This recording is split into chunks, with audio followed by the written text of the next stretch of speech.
but you got solo Spider-Man films. You got solo Thor, Iron Man. You got Hulk. Yep. So you got all these characters with their solo films leading up to the Avengers, which they were all included.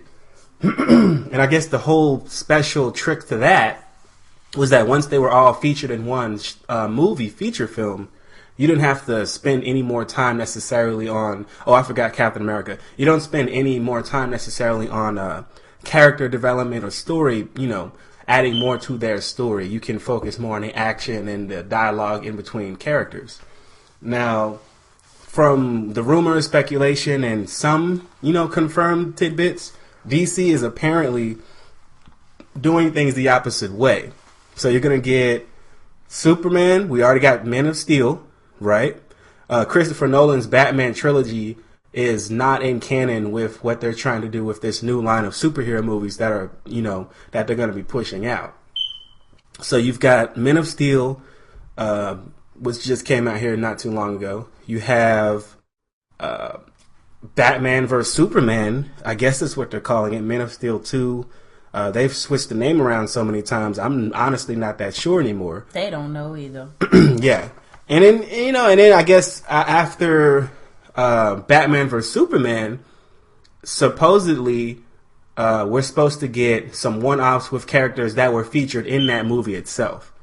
So, for example, and this is one thing I want to talk to Saki about, we're going to get what sounds like a cameo from several of the Justice League members, including one Wonder Woman. And Saki, a lot of people think, when you think of the Justice League, you think of Superman, you think of Batman, and you think of Wonder Woman, of course. Wonder Woman. It's a trinity, man. That's who created it. That's who started it. Right. And might I add that Catwoman got her own dang movie. And they're not even, I guess, like you said, via the rumor mill and some confirmed other little tidbits or whatever, Wonder Woman to get her own thing, but Catwoman's not even a superhero. She's considered one of those people who starts out villainous and then possibly goes good girl, but she's one of those who straddles the fence, like Harley Quinn whenever Joker ain't around. But yeah, if Catwoman can get her own stuff and be played by who would be considered an African American actress, then Wonder Woman ought to get her stuff. If she don't get her stuff, I'm borderline gonna burn every DC comic I got, because they playing. Yeah, they playing a little too much. Yeah, it isn't. I just listed a few of them, of the movies that recently are coming out or have come out before a Wonder Woman movie. Yeah, which to me, I think Wonder Woman, I'm like, okay, she's got the Amazon background, of course, or origin story, and I'm like, the Amazons, that to me that just equals action.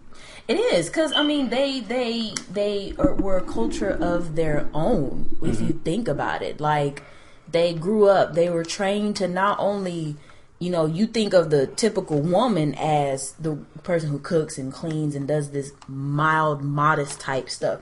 Amazons, they weren't about that modest life. They were like, yeah, we take care of things, but we have women who are trained to fight. All of us are trained to fight. We're born alive in this culture, and from the time you can walk on, we teaching you how to fight with a sword or bow and arrow, giving you a specialty and training you up. They never depended on men for anything, and that's not even just the DC spin on the Amazon, but the Amazon in theology, period. Prime example, Xena, Warrior Princess, when she ran into the Amazons, them females were some Hulkamania looking chicks. I'm like, dude, like, I used to walk around thinking I was an Amazon, even with my little 5 foot faux self. Right. So yeah, it's action. You don't really see. It almost writes itself. It pretty much does. It sets it. Amazon just sets the tone. Strong, independent, fierce. She won't back down. She knows proper defense, combat skills, confident. Of course, because that you get trained as an Amazon. She'd be one of the few superheroes who's got that combat ready mentality. Batman was trained, I forget the League of Shadows, whatever it's called. Yeah. But he was, hers is very similar to his. Before she becomes Wonder Woman or whatever, she's just, what is her name? I can't even. Princess Diana, the Amazon. So she's already combat minded. And like I said, it seems like a story that would write itself if given a chance. I know a few people have messed around with it, and it even at one point it looked like it was going to be on TV, and and it got fell back into development hell as far as we're concerned, or as far as we know. But another thing I wanted to quickly mention some of the movies that came out: Green Lantern, like I said, Batman, Superman, Catwoman got her movie, Guardians of the Galaxy is coming out, Watchmen. There's a lot of different films that DC has also released. There was one, I was trying to look it up before we started. The character is an old Civil War. It was like this guy. He had a scarred face. Old Civil War. He was played by I can't even think of the guy that played him. But he even got a movie. Like there are more obscure characters in the mythos or whatever you want to call it of DC that have gotten their own characters before someone as known, quote unquote, as Wonder Woman or even Aquaman or Flash. Because reportedly we're also supposed to be getting cameos from Flash. And I think the speculation is also Aquaman too.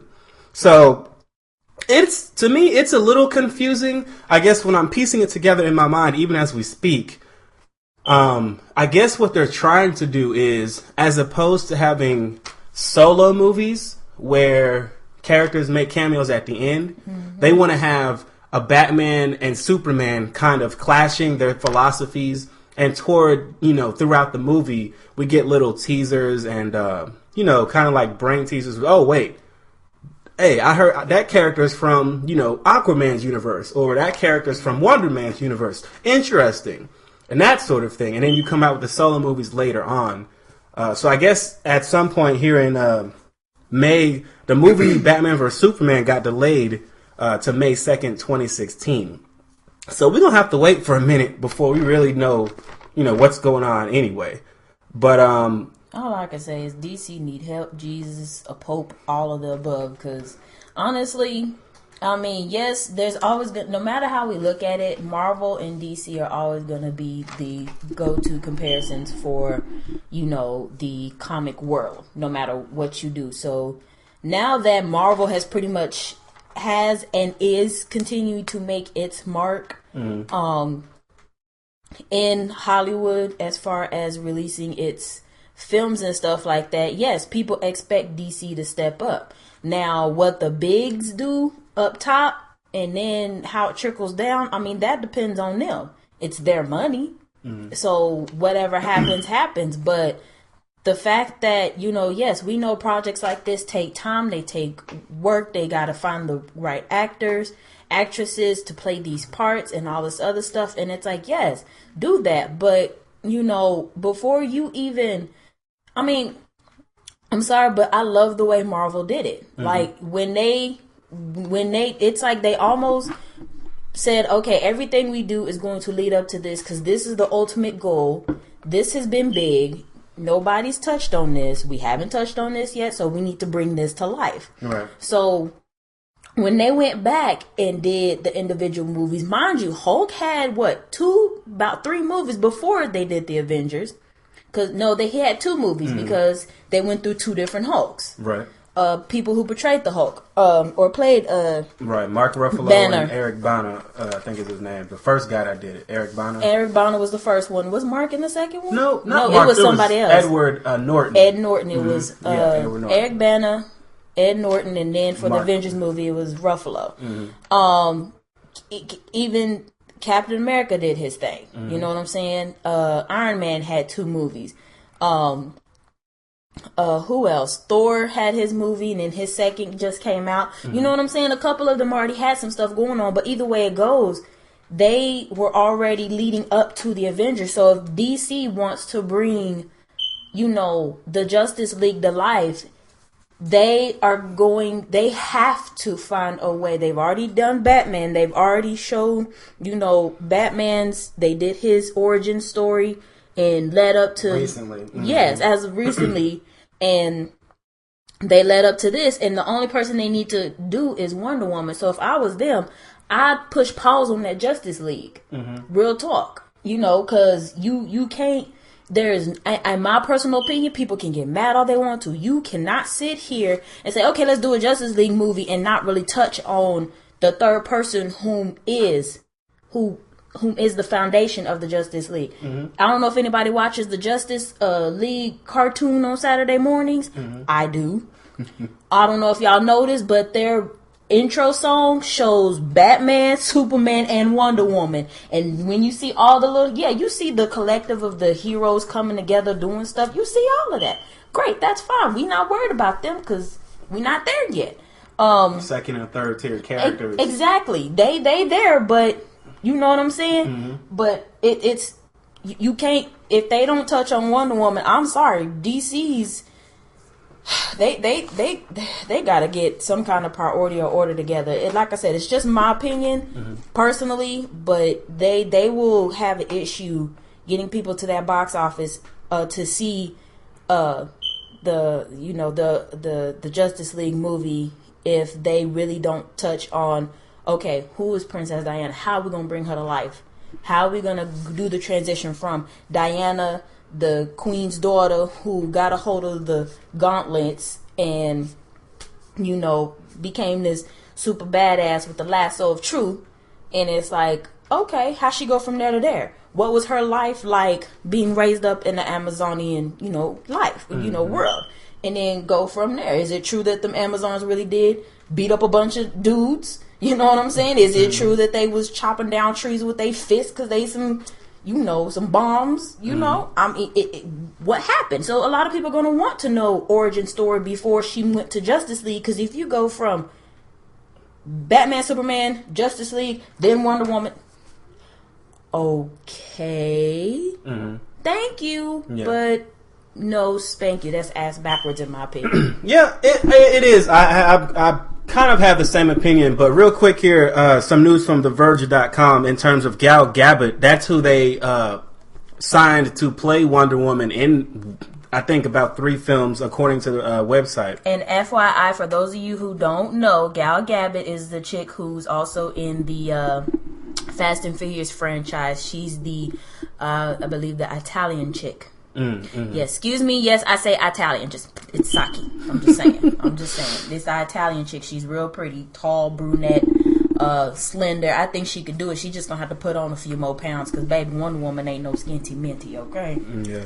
But yeah, Gal Gadot signed on for 3 movies, 2 solo films in addition to the Justice League movie. And so apparently the first appearance we'll see of this new Wonder Woman will be, essentially a cameo, like I said earlier, in Batman vs. Superman. But let me throw this at you, Saki.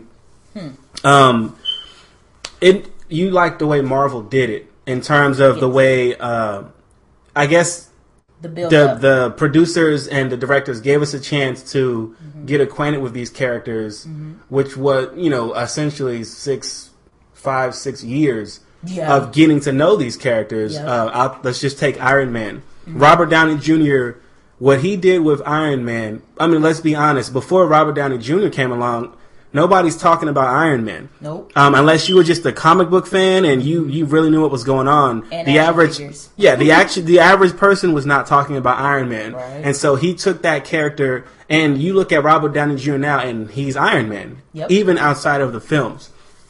And I think that is crucial.